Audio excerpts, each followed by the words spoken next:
The police officer kept asking me the same question over and over again. "Are you absolutely sure you locked the tower door?" I nodded again, even though my hands were still shaking. "I locked it. I always lock it." He looked up at the tall lighthouse behind us, its dark windows staring down over the empty shoreline. "Then explain something to me," he said quietly. "How did someone get inside?" 3 hours earlier that night, I had been completely alone. I work as a lighthouse keeper on the Oregon coast. It's not the kind of job most people imagine anymore. The light itself is automated now, but someone still needs to maintain the building, monitor weather equipment, and check the generator systems. It's quiet work. Slow work. Honestly, that's why I took the job. After 30 years working construction, my body was done with noise and chaos. This job was supposed to be the opposite. Just me, the ocean, and a lot of empty coastline. Most days I barely saw another person. The lighthouse sat on a narrow stretch of cliffs about 5 miles from the nearest town. A gravel road led out there, winding through forest before opening up to the water. On clear days, the view was incredible. On stormy nights, though, the place felt like the edge of the world. That evening had started normally. I'd spent most of the afternoon cleaning salt buildup from the outer railings and checking the backup generator. Around sunset, I made myself some dinner in the small keeper's house next to the tower. Nothing fancy, just canned soup and toast. After eating, I did my usual routine. I checked the weather station logs, walked around the property once with a flashlight, then locked the main tower door. That door was solid steel and older than I was. It had one heavy deadbolt and another thick sliding latch on the inside. I always checked both before heading back to the house, because once that door was locked, nobody could get inside without a key. And there were only 2 keys in existence. One belonged to me, the other was kept in the harbor office 10 miles away. Around 9 that night, the fog started rolling in. That wasn't unusual for the coast, but it came in faster than normal. Within minutes, the ocean disappeared behind a wall of gray mist. The foghorn started its slow, mournful blast every 30 seconds. The sound echoed across the cliffs like something calling from far away. I went inside the keeper's house, poured a cup of coffee, and turned on the small television in the living room. Most nights I just watched old westerns or documentaries.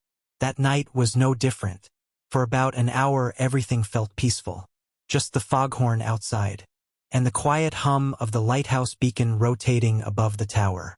Around 10:15, I stepped outside again. Part of my job is checking the tower light during heavy fog. Sometimes the lens needs manual adjustment depending on visibility conditions. So I grabbed my flashlight and walked back toward the tower door. The fog had grown thicker. My flashlight beam barely reached 10 feet ahead of me. When I reached the tower, I stopped. Something was wrong.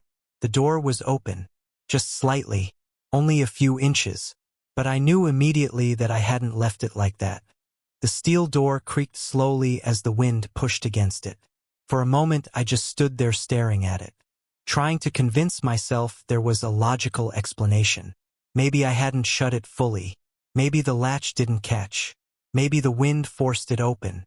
But the wind wasn't strong enough for that, and I knew I had locked it. Still, I pushed the door open and stepped inside. The tower interior was a narrow spiral staircase climbing up toward the lantern room at the top. The air inside smelled like oil and old metal. My flashlight beam moved slowly up the steps. Nothing moved. No sound except the foghorn outside. I walked halfway up the staircase just to double-check the light controls. Everything looked normal. The beacon rotated smoothly. The generator panel showed no errors. After another minute, I shrugged it off. Maybe I really had forgotten to lock it. I went back down the stairs and shut the door behind me. This time I checked the deadbolt twice. Then I pulled the heavy latch across the door. Locked. No way someone could open it from outside. Satisfied, I walked back to the keeper's house. But that uneasy feeling didn't leave. Something about the open door kept nagging at me. I tried to ignore it. I sat down, finished my coffee, and watched television. About 40 minutes later, I heard it. Footsteps. At first I thought it was just the wind hitting the side of the building. But then I heard it again. Slow. Heavy. crunching on the gravel path outside. I muted the TV. The footsteps continued. Someone was walking around outside the house. My first thought was that it might be a lost tourist. Sometimes people wandered too close to the cliffs trying to find the lighthouse in the fog. So I grabbed my flashlight and opened the front door. "Hello," I called out. The fog swallowed my voice. No response. I stepped onto the porch and shined my light across the yard. Nothing. Just fog drifting through the beam. But then I noticed something. Fresh footprints, leading across the gravel path. They came from the direction of the tower, and they were heading straight toward the keeper's house. A cold feeling spread through my chest, because those footprints were not there earlier, and there was only one person working the lighthouse tonight. Me. I followed the footprints slowly with my flashlight. They stopped just a few feet from the porch steps. Then they turned and went back toward the tower. I stared at them for a long time, trying to make sense of what I was seeing. Someone had walked from the tower up to my house, then turned around and gone back. But I never saw anyone. I walked quickly toward the tower again. The fog had grown so thick now that the building only appeared when I was about 20 feet away. When it finally came into view, my stomach dropped. The tower door was open again. Wide open this time. The steel latch hung loose against the wall. I knew then that someone was inside. I slowly stepped through the doorway. "Hello," I said again. My voice echoed up the spiral staircase. No answer. I shined my flashlight up the steps, and that's when I saw something moving. Near the top of the tower, a shadow shifting along the railing. Someone was climbing higher. My heart started pounding. "Hey!" I shouted. "Who's up there?" The movement stopped. Then slowly, very slowly, the footsteps continued upward, toward the lantern room. I pulled my phone from my pocket and started dialing 911. While the call rang, I kept my flashlight pointed up the staircase. The beam shook in my hand. 911, what's your emergency? There's someone inside the lighthouse, I whispered. I'm alone out here. The dispatcher asked for my address while I kept watching the stairs. Then something terrifying happened. The shadow at the top of the staircase stopped and slowly turned. I couldn't see their face, but I could see their head tilt sideways, as if they were looking directly at me. Then the person started walking down the stairs. Not running, not rushing, just slowly, step by step, coming toward me. I backed away from the doorway, still holding the phone. The dispatcher was asking questions, but I barely heard them. The footsteps echoed louder, closer, closer, until suddenly they stopped again, about halfway down the tower, and then I heard something scrape against the metal railing. A long, slow grinding sound, like metal dragging across steel. My flashlight beam shook as I aimed it higher, and that's when I saw it. The blade. A long knife hanging from the stranger's hand. The dispatcher was still speaking in my ear. Sir, are you still there? Yes, I whispered. He has a knife. The stranger took another step down the stairs. Then another. I didn't wait anymore. I ran. Straight out the tower door. Across the gravel path. Back toward the keeper's house. I slammed the door behind me and locked it. Then I grabbed the old shotgun the harbor office kept in the house for emergencies. I stood there shaking, staring at the window facing the tower. The fog had swallowed the building again, but I knew he was still inside, waiting. The police took 20 minutes to arrive. By the time their headlights finally cut through the fog, the tower was completely silent again. They searched the lighthouse from top to bottom. Nobody was inside. No broken windows. No forced entry. No footprints except mine. And the tower door was locked from the inside. The officer who questioned me looked confused. There's no way someone left without passing you. I didn't answer, because while they were searching the lantern room, one of the officers found something, carved into the metal wall beside the light mechanism. 3 words, scratched deep into the steel with a blade. Words that weren't there earlier that night. I live here. And the second key to the tower was still locked in the harbor office. The police officer asked me one last question before he left. Did you ever see the driver's face clearly? I shook my head. No, I said. He never turned toward the porch light. The officer scribbled something in his notebook, then looked down the long dirt road that disappeared into the forest. Well, he said quietly, if he comes back, call us immediately. Then the patrol car drove away. And once again, I was the only person left out there. The problem was, I wasn't sure that was true.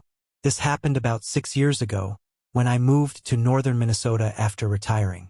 I'd spent most of my life working as a mechanic in Chicago, and by the time I hit my mid-50s, the city just wore me out. Too much traffic, too much noise, too many people. I wanted quiet, so I bought a small cabin near a lake about 20 minutes outside a tiny town called Deer Ridge. The place wasn't fancy, but it had everything I needed. A wood stove, a small porch, and miles of forest stretching in every direction. My nearest neighbor lived almost a mile away. Most nights, the only sounds were wind in the trees and the occasional owl. At first, it felt peaceful. But isolation does strange things to your mind when you're not used to it, especially when something starts happening that you can't explain. It began on a Thursday evening in late October. The sun was already dropping behind the trees around 5, and by 6 the forest outside my cabin was completely dark. I just finished making dinner and was sitting in the living room watching an old baseball game when I heard a vehicle approaching down the dirt road. That wasn't normal. The road only led to 2 properties. Mine and another cabin 3 miles farther into the woods that nobody used anymore. So when headlights appeared through the trees, I stood up and looked out the window. A delivery van slowly rolled into my driveway. I remember feeling confused more than anything else. I hadn't ordered anything. The van was plain white with no company logo on the sides. The headlights stayed on, cutting long beams across the trees. After a moment, the driver's door opened. A man stepped out. He wore a dark jacket and a baseball cap pulled low over his face. I couldn't see his features clearly because the porch light wasn't very bright. He walked up to the steps and knocked. 3 slow knocks. I opened the door halfway. "Can I help you?" The man didn't answer right away. He just stood there with his head slightly tilted down. Then he said something strange. "Delivery." His voice sounded flat, almost rehearsed. I frowned. "I didn't order anything." He paused, then nodded slowly. "Wrong address," he said. Without another word, he turned and walked back to the van. The engine started a moment later, and the vehicle backed out of the driveway before disappearing down the road into the trees. The whole interaction lasted maybe 30 seconds. I remember standing there on the porch afterward thinking how odd it was. Not scary, just strange. I locked the door and went back inside. About an hour later, I'd mostly forgotten about it. I turned off the TV, put another log in the wood stove, and got ready for bed. Before going upstairs, though, I stepped outside one last time to check the generator shed. The night air was cold and quiet. Too quiet. That's when I noticed something sitting at the end of my driveway. The white van. It was parked just beyond the tree line with its headlights turned off. I froze. The engine wasn't running. No lights. Just a dark shape sitting silently on the road. For a moment, I told myself maybe the driver had gotten lost. Maybe he was checking a map. But something about the way the van sat there didn't feel right. It hadn't moved for several minutes. And whoever was inside hadn't come back to my door. I slowly walked back inside the cabin and locked the door again. Then I turned off the porch light. I watched the road through the window for almost 10 minutes. The van never moved. Eventually, I convinced myself I was overthinking things. Maybe the driver really was just lost. Eventually, the van started again and drove away. I went to bed shortly after. The next night, it came back. Same time, same van, same 3 knocks. This time when I opened the door, the driver didn't say anything at all. He just stood there staring at the floor. "You again," I said. Still no response. "Look," I told him, "you've got the wrong place."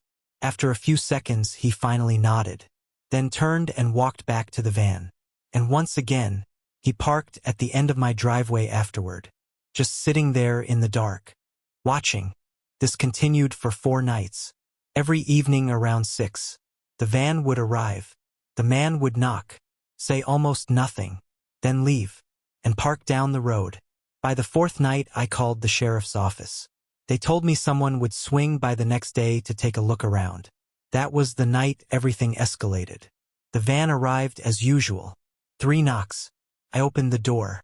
But this time the driver spoke before I could. "You live here alone?" The question caught me off guard. I frowned. "Yeah. Why?" He didn't answer. He just stood there silently for a moment, then slowly smiled. It wasn't a friendly smile. It was the kind of smile someone gives when they already know the answer to something. Then he turned and walked back to the van. That's when I realized something else. The back doors of the van were open, just slightly, like something inside had pushed against them. A cold feeling ran through me. I stepped back into the cabin and locked the door. But instead of watching from the window, I turned off all the lights inside. Then I waited. 10 minutes passed. The van stayed parked at the end of the road. Then suddenly, the driver's door opened. But the man didn't get out. Instead, someone else did. A second figure climbed out of the back of the van. Then another. And another. 3 people. All dressed in dark clothing. They started walking slowly toward my cabin. That's when I grabbed my phone and called 911. My voice shook as I explained what was happening. While the dispatcher spoke, I watched the 3 figures move closer through the trees. They weren't rushing. They were spreading out, like they were surrounding the cabin. I grabbed the old hunting rifle I kept near the door. The dispatcher told me officers were on the way, but it would take at least 15 minutes. 15 minutes felt like forever. The first shadow reached the porch. The door handle moved slowly, but it didn't open, because this time, I had locked it. Then someone knocked. 3 slow taps, the exact same pattern as the driver. I raised the rifle and shouted through the door. "Police are already on the way." Everything outside went silent. 30 seconds passed. Then footsteps began retreating across the gravel. When the police arrived 15 minutes later, the van was gone. No tire tracks, no footprints, nothing. Just an empty dirt road disappearing into the forest. But while the deputies searched around the cabin, one of them found something near the porch steps. A folded piece of paper. Inside were 3 words written in thick black marker. "Next time we enter." I sold the cabin the following spring. But sometimes late at night I still think about that van. And the way those people stood outside my house in the dark. Like they already knew they would eventually get inside. The detective leaned across the table and slid the photograph toward me. "Take a good look," he said. My hands trembled as I picked it up.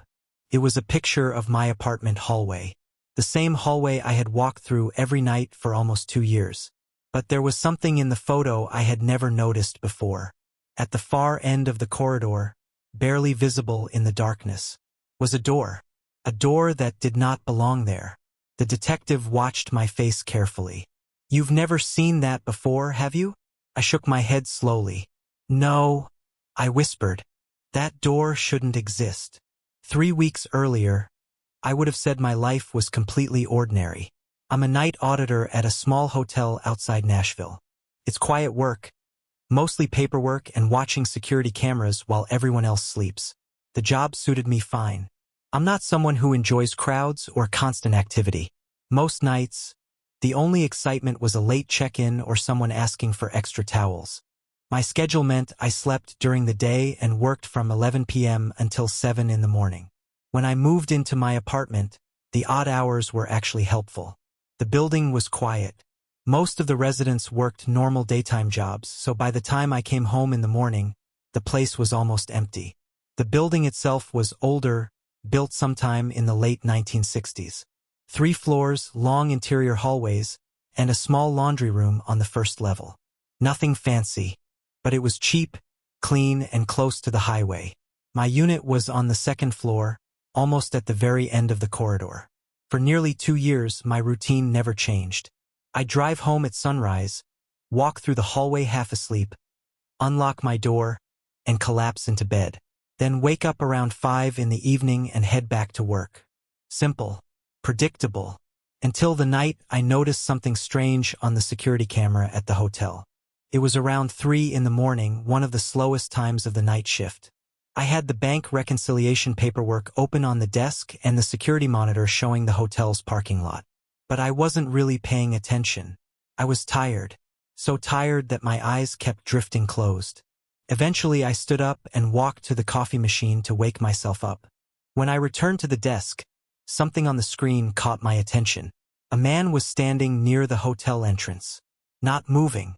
Just standing there. He wore a dark coat and had his hands in his pockets. The strange part was that he wasn't facing the door. He was facing the camera, looking directly into it.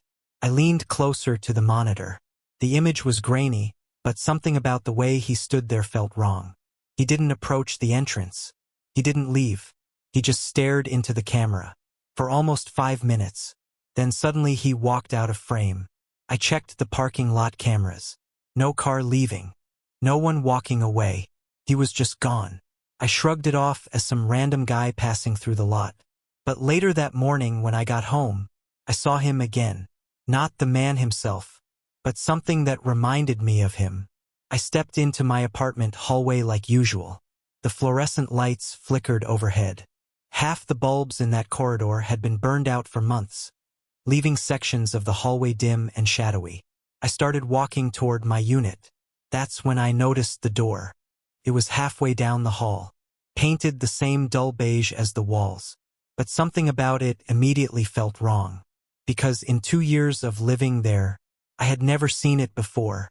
I stopped walking, staring at it. The door looked old. Older than the rest of the hallway. Its handle was rusted, and the paint around the frame was cracked and peeling. There was no apartment number on it. No lock, just a simple knob. I stood there for almost a minute trying to remember if that door had always been there. Maybe I had just never noticed it before. After all, I was usually exhausted when I walked through that hallway. Still, something about it bothered me. I walked closer. The air around the door felt colder somehow. I reached out and turned the knob. It didn't move. Locked. I shrugged and continued to my apartment. But the thought stayed in my mind. When I woke up later that afternoon, curiosity got the better of me. Before leaving for work, I walked back down the hallway. The door was still there, exactly where I remembered it. I knocked. No answer. I tried the handle again. Still locked. I figured it must be a storage room or maintenance closet. So I left. But the next morning, the door was gone. Completely gone. The hallway wall was smooth and unbroken. No frame. No handle. Nothing. I stood there confused. Had I imagined it? I even ran my hand along the wall. Solid drywall. Like the door had never existed. For the next few days, everything returned to normal. No strange doors. No strange people. Until the following Friday night. At the hotel around 3:15 a.m., the security camera flickered again. And the same man appeared. Standing in the exact same spot. Facing the camera. Watching. But this time, he smiled. A slow, unnatural smile. Then he raised one hand and pointed directly at the screen. At me. My stomach twisted. I checked the other cameras again. He disappeared the same way as before. No car. No exit. Nothing. That morning when I returned to my apartment building, my heart dropped. The door was back. Same place. Same rusted handle. Waiting. But this time something else was different. The door was slightly open. Just an inch. Darkness filled the gap. I stood there frozen. Listening. The hallway was silent. I told myself to ignore it. Just go inside my apartment and forget about it. But curiosity won again. Slowly, I pushed the door open. The room beyond was pitch black. My phone flashlight barely illuminated the space. It looked like a narrow hallway stretching deeper into the building. But that made no sense. The building blueprint showed nothing behind that wall. I took one step inside. Then another. The air smelled damp. Old. Like a basement that hadn't been opened in years. Then I heard something. A breath. Not mine. Somewhere ahead in the darkness. I froze. My flashlight beam shook. Hello, I whispered. Silence. Then something moved, a shadow shifting along the wall. And suddenly I realized something terrifying. The hallway inside that door was identical to my own apartment hallway. Same carpet, same flickering lights, except all the apartment doors were open, and every room was empty, except one. At the far end of the corridor, someone was standing there, watching me, the man from the security camera. He slowly raised his hand and pointed again, but this time, he wasn't pointing at me. He was pointing behind me. I turned around. The door I had entered through was gone. Just a blank wall. The detective told me they found me wandering outside the building hours later. Disoriented, barefoot, unable to explain where I had been. They searched the entire apartment complex. There was no hidden hallway, no secret rooms, no door. But the security cameras in the building recorded something strange that morning. At 7:12 a.m., I walked into the hallway, stopped in front of a blank wall, and stood there talking to someone who wasn't visible on camera. For almost 10 minutes, the detective asked me what I remembered saying. I told him the truth. Only one sentence. The same sentence I heard whispered in the darkness of that impossible hallway. You finally found the right door. And sometimes, late at night when I close my eyes, I still see that corridor, waiting, with every door open, except the one behind me.